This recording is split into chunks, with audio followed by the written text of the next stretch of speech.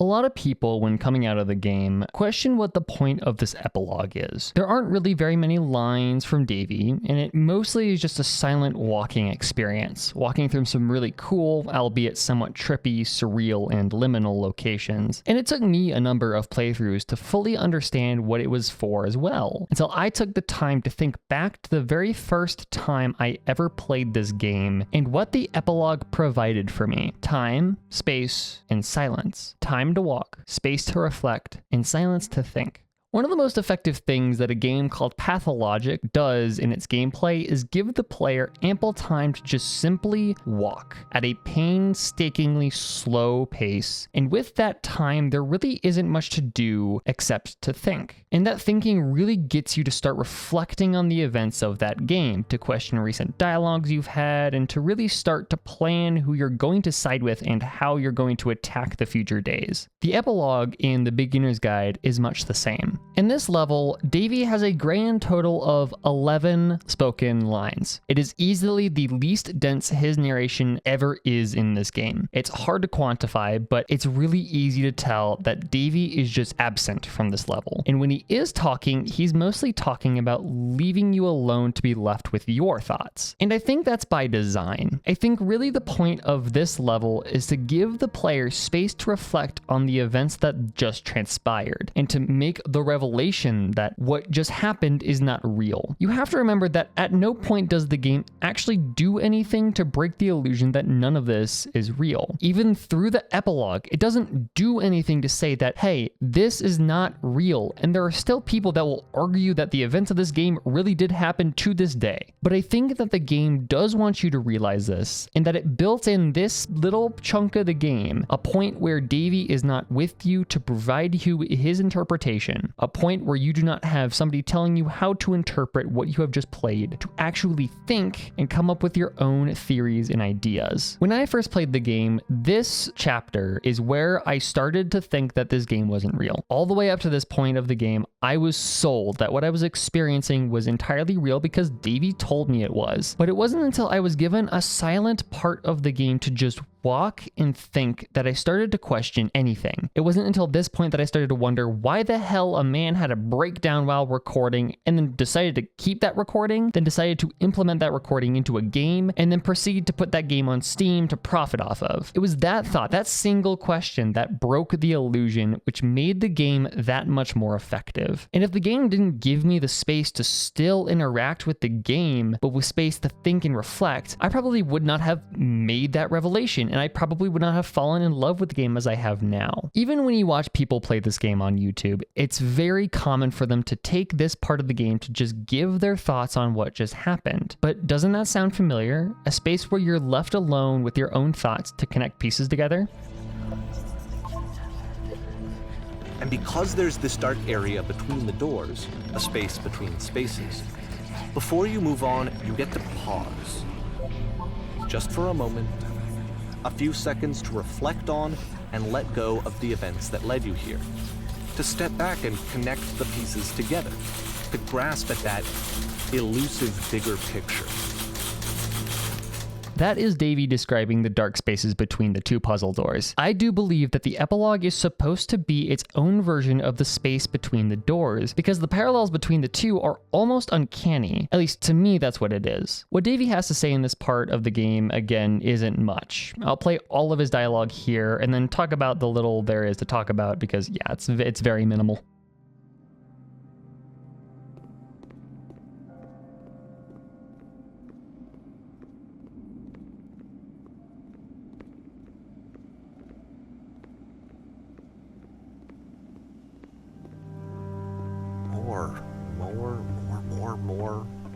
More love, more praise, more people telling me that I'm good.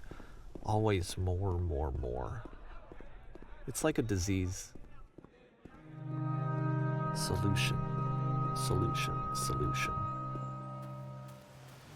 I guess if someone had told me ahead of time that he just really enjoyed making prison games, maybe I wouldn't have thought he was so desperate. I wouldn't have told so many people that he was depressed. Maybe he just likes making prisons. Even now, the disease is telling me to stop. Don't show people what a shitty person you are. They'll hate you. If I knew that my life depended on finding something to be driven by other than validation, what would that even be? It's strange, but the thought of not being driven by external validation is unthinkable. Like, I actually cannot conceive of what that would be like.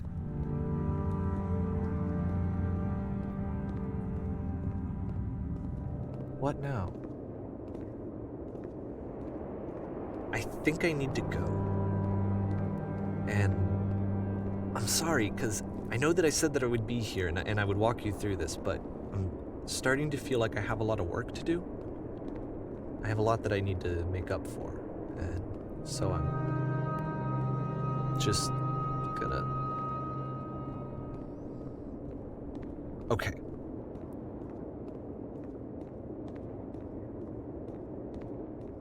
Really, the only thing here to talk about is the line that most people walk away from this game with. Maybe he just liked making prisons, which is something I've talked about before. When I talked about it back in part 5, I talked about how there is a difference between reading a text and reading the author through the text. And this is Davey realizing that. Him saying maybe he just liked making prisons is not Davey conceding to the fact that Coda made prison games just because he liked them. It's him recognizing that whether he made prison games because he liked it or because he had an obsessive fit and wanted to make a series of games to communicate with an otherworldly species, it doesn't matter, because what Coda wanted to do doesn't matter. And then the rest of this level is just Davey describing what's wrong with him, which again is amazingly performed, and then he just leaves, which, as he says, is something he told us he wouldn't do, which marks one last lie that Davey told us, and then he really does just leave us for the rest of the game. So really the last thing I have left to talk about is the last scene where we ascend one last time, now that we've hopefully fully and properly understood what the game is trying to say. And now we can see the final maze, which we have already covered, and we hear the credit song, Turn Back. And the lyrics of the song make it sound like you are faced with a labyrinth and that you should just turn back now and not brave the challenge ahead because it's fruitless, it's not worth it, and you're already tired. And I'm gonna be honest, and I know this is an awful way to end this chapter, but the meaning of the last song has always gone over my head. I've never been able to come up with an answer to it, even though my many playthroughs of this game. And I think it's fitting, because not everything is meant to be solved. Even with a script that is 25,000 words long, I can't give an answer to everything. And I think that's an important thing to accept. And as we'll see in the next part, is something that Davey wanted to say with this game.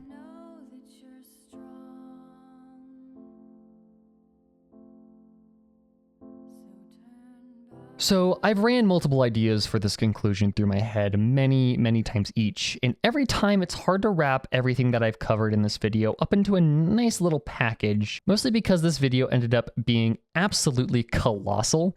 When I started writing this video on April 4th of 2022, I knew that this video was going to be big, but I didn't quite expect it to get this big. The more I wrote though, and the more I started to discover about this game, the more I played and read and researched, the more complex my interpretations of this game got. And because of that, it eventually ballooned into this massive script that it is now. I expected this video to run for about an hour. Oh, how wrong I was. And I really wish that I could make this video shorter. If I could, I definitely would. It makes everything about this so much easier, but I think the nature of this game makes that really hard. I'm definitely not the first person to try and tackle this game, and every other person that has tried to do that has had to take a substantial amount of time to cover even the smallest aspects of this game. And because I wanted to cover everything and espouse literally all of my thoughts on this game, the scripts just kept gathering words until it started passing my longest scripts, my longest writing projects, becoming this behemoth of a thing that now stands as the longest thing I have ever written, full stop. And it's not because I'm trying to inflate the length of the video or anything, it's because I love this game. I am only doing this because it's a labor of love and nothing more. So before any of y'all that give video essayists shit for making really long videos come after me, I tried to keep this video slim, okay? It's just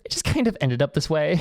This game is my favorite game of all time, if you can't tell, and if I haven't already said that, I think I said that at the beginning of this video, but anyways, I'm saying it again now because it's key to what I want to say in this conclusion. This game changed what art meant to me. It changed how I engage with literally everything, because this game was the game that got me out of that super stupid anti-intellectualist hellhole that most middle schoolers dig themselves into. I was that kid that would make fun of you if you thought anything had a deeper meaning than what was written on the surface. But this game dug me out of that, and now here I am reading super highbrow literature because that's what I find fun. I study literary theory and write multi-hour long video essays that discuss the literary merits of a 2-hour game, the video of which is longer than the game itself. This game really means a lot to me because it made me into who I am now. I don't think I would have even been making Genshin videos if it weren't for this game. Now, granted, this is a very 9/11 led to the creation of 50 Shades of Grey kind of like domino effect thing, but it's still there. At multiple times, I have genuinely debated getting a tattoo of the 3 dots pattern, unironically. One last little thing that I want to leave you before finishing this godforsaken video. Back in 2020, Davey Reedon, like the actual guy, tweeted to celebrate the 5th birthday of the Beginner's Guide. And I absolutely love the thread that he put together and the things that he has to say about the game 5 years on. Here's something that I can't believe I'm saying. The Beginner's Guide came out 5 years ago today. What a weird fucking game. I'm amazed to found the audience that it did. For years I'd been sitting on it, stressing about whether people would like it. I still hear from folks who say that it was a very meaningful experience for them, which is extremely gratifying for me. I also hear from people who say it was self-obsessed and navel-gazy. I mean, they're not wrong. The truth is that I'll probably never make another game like this again. Solipsism is a young person's game. When I think about trying to be publicly vulnerable in the same way today, it just makes me feel exhausted. Last week I was looking through a journal that I wrote during the game's development. I was considering transcribing it and posting it online for public enjoyment, but as I read it, I just kept thinking, this is too vulnerable. I don't want to share this. Which is exactly what the Beginner's Guide is in the first place. Funny, I used to be excited about that kind of thing, but age turns us outward, away from ourselves and towards the world. Talking about myself is just less interesting to me now. I'm still really glad I did it though. Even if to just get it out of my system. I do look at all the emails people send to the email address I left in the game, though I almost never respond. Thank you to anyone who felt compelled to write me something. My favorite emails are the ones ripping mercilessly into me for stealing an honest creator's work and releasing it into the world. I live for those. Lastly, here's a quote that I almost put at the start of the game as an epigraph, but I removed it at the last second because it felt too on the nose. I sort of wished I'd left it in.